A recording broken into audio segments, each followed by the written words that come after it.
Automation is now a defining force in the global economy, influencing everything from how work is structured to how value is distributed. In 2025, the expansion of artificial intelligence and robotics has altered the labor landscape in ways that traditional economic indicators often fail to capture. Major banks, for example, now rely on AI for a wide range of standard processes, streamlining operations but reducing the need for human staff in many frontline roles. Warehousing, logistics, and routine office work have seen significant declines in employment as automation tools become more capable and affordable, with the speed of change outpacing earlier industrial shifts. While automation has removed certain categories of jobs, it has also created new roles focused on supervising, maintaining, and improving autonomous systems. Positions such as AI system monitors and robot maintenance technicians are now common in industries where they barely existed a decade ago. However, these roles often come with less job security and lower average pay than the positions they replaced. The rapid evolution of technology means that training programs struggle to keep up, and workers frequently find that newly acquired skills become outdated in just a few years.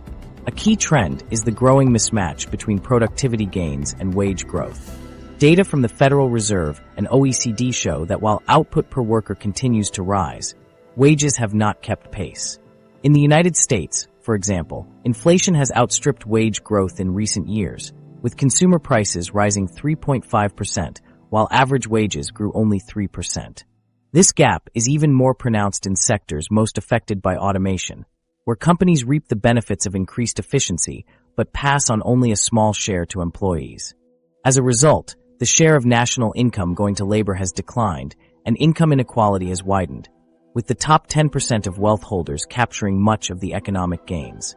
The rise of gig and platform work has further complicated the employment picture. Many workers now rely on short-term contracts or app-based jobs, which offer flexibility but few benefits or protections. The Bureau of Labor Statistics Quality Employment Index indicates that a shrinking portion of the workforce enjoys stable hours, benefits, and clear career progression. This shift undermines the traditional social contract between employers and employees, especially as full-time positions with health insurance and retirement plans become less common. Education systems face ongoing challenges in preparing workers for this new reality. Certificate programs and vocational training often lag behind industry needs, and the rapid pace of technological change means that employers increasingly value practical experience over formal credentials. According to recent LinkedIn data, a significant share of new hires in technology roles lack conventional degrees, reflecting the changing requirements of the job market. Policy responses to automation vary by country. Some governments, such as South Korea, have experimented with targeted interventions like robot taxes to fund retraining programs, aiming to slow the pace of job displacement and support workers in transition. In contrast, the United States has largely relied on market forces, resulting in faster adoption of automation but fewer safety nets for those displaced. Norway and other northern European countries have focused on active labor market policies, investing in continuous education and job placement services to help workers adapt. These differences in approach have produced uneven outcomes, both within and between countries. In regions where policy support is strong, displaced workers are more likely to find new employment at similar wage levels. Where support is lacking, workers often cycle through low-wage service jobs or drop out of the labor force altogether. The resulting disparities contribute to social and political tensions, as communities struggle to adjust to the realities of an automated economy. Automation's impact extends beyond employment and wages. Shifts in consumption patterns are emerging as more households rely on income streams tied to digital platforms, algorithmic trading, or content creation.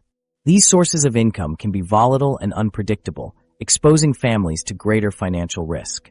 At the same time, capital markets increasingly favor companies with lower labor intensity, reinforcing incentives for further automation. Economists and policymakers are still developing frameworks to understand and manage these changes. Forecasting models often underestimate the speed and scale of labor market disruption, leading to policy gaps and delayed responses. Experimental ideas such as universal basic assets or data dividends are being discussed, but have yet to see widespread implementation or proven results. As the economic effects of automation accumulate, the need for new approaches to distribution and risk sharing becomes more urgent. The challenge is not only to ensure that productivity gains benefit a broader segment of society, but also to adapt institutions and policies to a world where traditional employment is no longer the norm for many. This pressure for adaptation is likely to intensify as other forces, particularly environmental and climate-related disruptions, begin to reshape economic priorities and expose new vulnerabilities.